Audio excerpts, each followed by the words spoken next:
হযরত আলী রাদিয়াল্লাহু তাআলা আনহু দেখলেন যে সব কাজ সম্পন্ন হয়েছে, কিন্তু তার স্ত্রী কাঁদছেন। তিনি জিজ্ঞেস করলেন, হে ফাতিমা, তুমি কেন কাঁদছ? আর এই পানি কেন গরম হচ্ছে? আর এত বেশি আটা একসঙ্গে কেন পিষছ? হযরত ফাতিমা রাদিয়াল্লাহু তাআলা আনহা কাঁদতে কাঁদতে বললেন, হে আমার স্বামী, আজ আমি একটি স্বপ্ন দেখেছি। আমি দেখলাম আমার বাবা রাসূলুল্লাহ সাল্লাল্লাহু আলাইহি ওয়াসাল্লাম কিছু খুঁজছেন। আমি তাকে জিজ্ঞাসা করলাম, হে আমার প্রিয় বাবা, আপনি কি খুঁজছেন? তখন আমার প্রিয় বাবা রাসূলুল্লাহ সাল্লাল্লাহু আলাইহি ওয়াসাল্লাম বললেন, হে আমার আদরের কন্যা ফাতিমা, আমি তোমাকেই খুঁজছি। হযরত ফাতিমা রাদিয়াল্লাহু তাআলা আনহা কাঁদতে কাঁদতে বললেন, আজই আমার দুনিয়াতে শেষ দিন। আজ আমি আল্লাহর কাছে চলে যাব। আজ তোমার ও আমার সম্পর্ক শেষ হয়ে যাবে।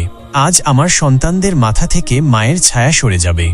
হযরত আলী রাদিয়াল্লাহু তাআলা আনহু এ কথা শুনে জোরে জোরে কাঁদতে লাগলেন এবং বললেন, হে ফাতিমা, এখনও তো আমার হৃদয় থেকে রাসূলুল্লাহ সাল্লাল্লাহু আলাইহি ওয়াসাল্লামের বিচ্ছেদের কষ্ট দূর হয়নি। আর এখন তুমি আমাকে তোমার বিদায়ের কথা বলছ। আমি এই বিচ্ছেদ কিভাবে সহ্য করব?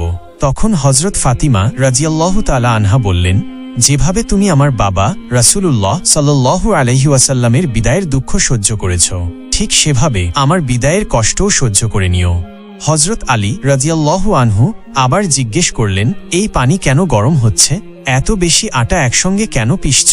তিনি আরও বললেন, হে ফাতিমা, আজও তুমি এসব কাজ করছ। তুমি অনেক পরিশ্রম করেছ, এখন বিশ্রাম নাও। হযরত ফাতিমা রাদিয়াল্লাহু তাআলা আনহা কাঁদতে কাঁদতে বললেন, হে আমার প্রিয় স্বামী, আমারও তো তোমার হক আদায় করতে হবে। আমার সন্তানদের প্রতিও দায়িত্ব আছে। আমি পানি গরম করছি যাতে আমার সন্তানদের নিজ হাতে গোসল করিয়ে দিতে পারি। আমি আটা পিষছি যাতে আমার সন্তান ও তুমি এই আটা দিয়ে রুটি বানিয়ে খেতে পারো। আমি তোমাদের কাপড়ও ধুয়ে রেখেছি যাতে আমার বিদায়ের পর তোমরা অপরিষ্কার কাপড় পরতে না হও। আমার চলে যাওয়ার পর আমার সন্তানদের কে আটা মেখে রুটি বানিয়ে খাওয়াবে? এ কথা বলে হযরত ফাতিমা রাদিয়াল্লাহু তাআলা আনহা জোরে জোরে কাঁদতে লাগলেন এবং হযরত আলী রাদিয়াল্লাহু তাআলা আনহু নিজেও কাঁদতে লাগলেন। হযরত আলী রাদিয়াল্লাহু তাআলা আনহু তাকে শান্ত করার চেষ্টা করলেন এবং বললেন, এই সব কাজ এখন বন্ধ করো। কিন্তু তখন হযরত ফাতিমা রাদিয়াল্লাহু আনহার শারীরিক অবস্থা আরও খারাপ হতে লাগল। তার জ্বর আরও বেড়ে গেল। হযরত আলী রাদিয়াল্লাহু তাআলা আনহু কাঁদছিলেন। হযরত ফাতিমা রাদিয়াল্লাহু আনহা ও কাঁদছিলেন। এমন সময় ঘরে প্রবেশ করলেন হযরত ইমাম হাসান রাদিয়াল্লাহু আনহু ও হযরত ইমাম হুসাইন রাদিয়াল্লাহু আনহু। তারা যখন দেখলেন তাদের মা বাবা কাঁদছেন, তারা দৌড়ে গিয়ে তাদের মাকে জড়িয়ে ধরলেন। প্রিয় বন্ধুরা, একবার কল্পনা করুন কেমন ছিল সেই মুহূর্ত। একজন মা যার জানা হয়ে গেছে, আজ আমি এই দুনিয়া থেকে বিদায় নেব। আজ আমি আমার সন্তানদের থেকে বিচ্ছিন্ন হয়ে যাব। আজ আমি এই সংসার ছেড়ে চলে যাব। তার হৃদয়ে কি বেদনা বইছিল? তার সন্তানদের ভবিষ্যৎ কি হবে? তার সন্তানদের কে খাওয়াবে? রাতে কে তাদের ঘুম পাড়াবে?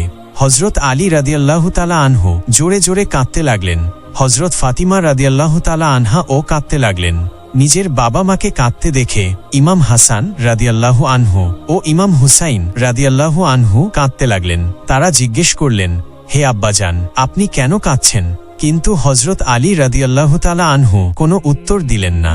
তারপর তারা তাদের মা ফাতিমা রাদিয়াল্লাহু তাআলা আনহাকে জিজ্ঞেস করলেন, হে আম্মাজান, আপনি কেন কাঁদছেন? হযরত ফাতিমা রাদিয়াল্লাহু তাআলা আনহা বললেন, তোমরা তোমাদের নানা রাসূলুল্লাহ সাল্লাল্লাহু আলাইহি ওয়াসাল্লামের কবরের কাছে চলে যাও। ইমাম হাসান রাদিয়াল্লাহু আনহু ও ইমাম হুসাইন রাদিয়াল্লাহু আনহু তাদের নানা রাসূলুল্লাহ সাল্লাল্লাহু আলাইহি ওয়াসাল্লামের কবরের কাছে চলে যান এবং সেখানে বসে পড়েন। ঠিক তখনই কবরের ভেতর থেকে আওয়াজ এলো, হে আমার প্রিয় হাসান ও হুসাইন, তোমরা ফিরে যাও তোমাদের মায়ের কাছে। তোমরা আমার কাছে তো আসতেই থাকবে, কিন্তু আজ তোমাদের মাকে শেষবারের মতো দেখে নাও। আজকের পর তোমরা আর তোমাদের মাকে দেখতে পাবে না। এ কথা শুনে ইমাম হাসান রাদিয়াল্লাহু আনহু ও ইমাম হুসাইন রাদিয়াল্লাহু আনহু দ্রুত দৌড়ে বাড়ি ফিরে গেলেন এবং মায়ের বুকে জড়িয়ে ধরে কান্নায় ভেঙে পড়লেন। হযরত আলী রাদিয়াল্লাহু তাআলা আনহু কাঁদছিলেন। হযরত ফাতিমা রাদিয়াল্লাহু আনহাও কাঁদছিলেন এবং তাদের দুই ছোট্ট সন্তানও অঝরে অশ্রু ঝরাচ্ছিলেন। ঠিক সেই মুহূর্তে হযরত ফাতিমা রাদিয়াল্লাহু তাআলা আনহার শারীরিক অবস্থা আরও খারাপ হতে লাগল।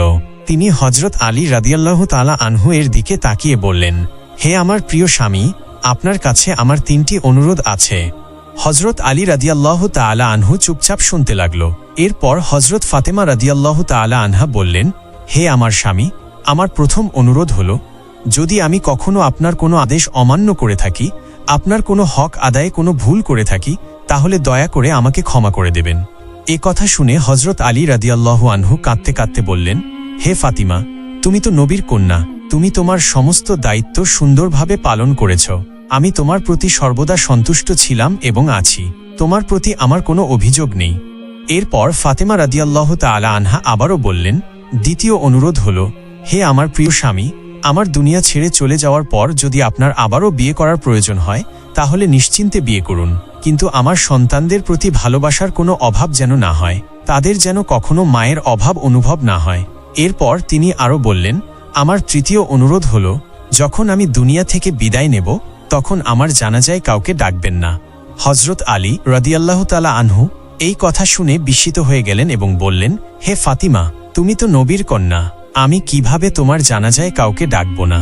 এই কথা শুনে হজরত ফাতিমা রাদিয়াল্লাহু তাআলা আনহা বললেন, আমি আমার জীবদ্দশায় সর্বদা পর্দার মধ্যে থেকেছি। আজ পর্যন্ত কোনো অপরিচিত পুরুষ আমার ওপর দৃষ্টি দেয়নি। আমি চাই না আমার মৃত্যুর পরও কোনো অপরিচিত পুরুষের দৃষ্টি আমার ওপর পড়ুক। যখন সন্ধ্যা হয়ে যাবে, অন্ধকার নেমে আসবে, তখনই আমাকে দাফন করে দেবেন। এ কথা শুনে হজরত আলী রাদিয়াল্লাহু তাআলা আনহু ফুঁপিয়ে ফুঁপিয়ে কাঁদতে লাগলেন। হজরত ফাতিমা রাদিয়াল্লাহু তাআলা আনহায়ের চোখ থেকেও অশ্রু ঝরছিল। ইমাম হাসান রাদিয়াল্লাহু আনহু ও ইমাম হুসাইন রাদিয়াল্লাহু আনহু ও অঝরে কাঁদছিলেন। প্রিয় বন্ধুরা, কল্পনা করুন সেই মর্মান্তিক দৃশ্য, যখন একটি মা চিরতরে এই দুনিয়া ছেড়ে চলে যাচ্ছেন, আর তার ছোট্ট নিষ্পাপ সন্তানরা তার পাশে বসে ফুঁপিয়ে কাঁদছে। এরপর হজরত ফাতিমা রাদিয়াল্লাহু তাআলা আনহা আরও একটি কথা বললেন, আজ আমি রোজা রেখেছি। আমার বাবা রাসূলুল্লাহ সাল্লাল্লাহু আলাইহি ওয়াসাল্লাম আমার স্বপ্নে এসে বললেন, হে ফাতিমা, তুমি সেহরি করো আলীর ঘরে, আর ইফতার করবে তোমার বাবার সঙ্গে জান্নাতে।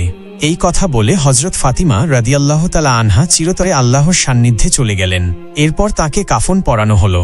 তারপর যখন হজরত ফাতিমা রাদিয়াল্লাহু তাআলা আনহায়ের জানাজা তোলা হলো, একদিকে হজরত আলী রাদিয়াল্লাহু তাআলা আনহু, অন্যদিকে ইমাম হাসান রাদিয়াল্লাহু তাআলা আনহু।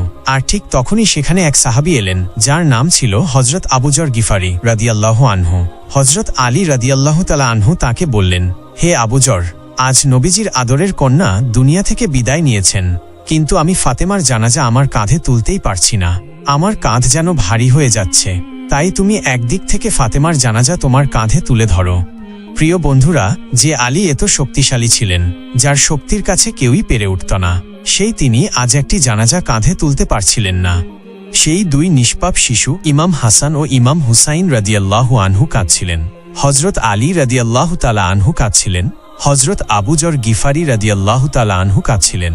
এরপর হজরত ফাতিমা রাদিয়াল্লাহু তাআলা আনহা এর জানাজা কবরের পাশে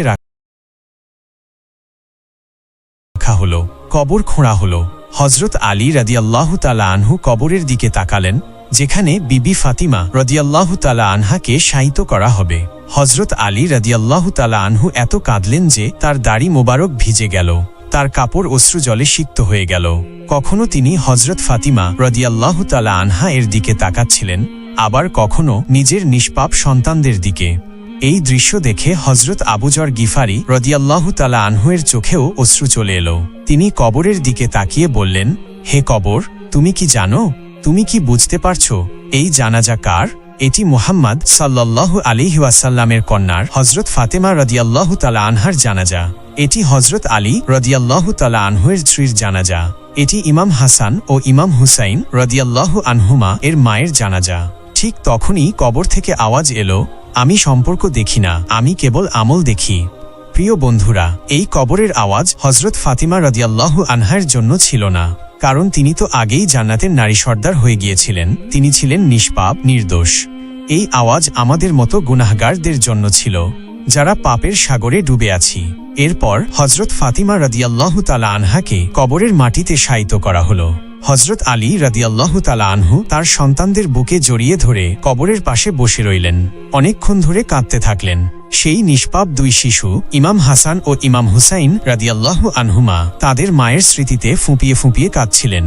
প্রিয় বন্ধুরা, আমরা আল্লাহ তাআলার দরবারে দোয়া করি, হে আল্লাহ, আমাদের কবরের আযাব থেকে রক্ষা করুন, আমাদের কবরের কঠিন মুহূর্তগুলো সহজ করে দিন। আমাদের নবী মুহাম্মদ সাল্লাল্লাহু আলাইহি ওয়াসাল্লামের পরিবারের প্রতি সত্যিকারের ভালোবাসা দেওয়ার তৌফিক দিন। আমিন।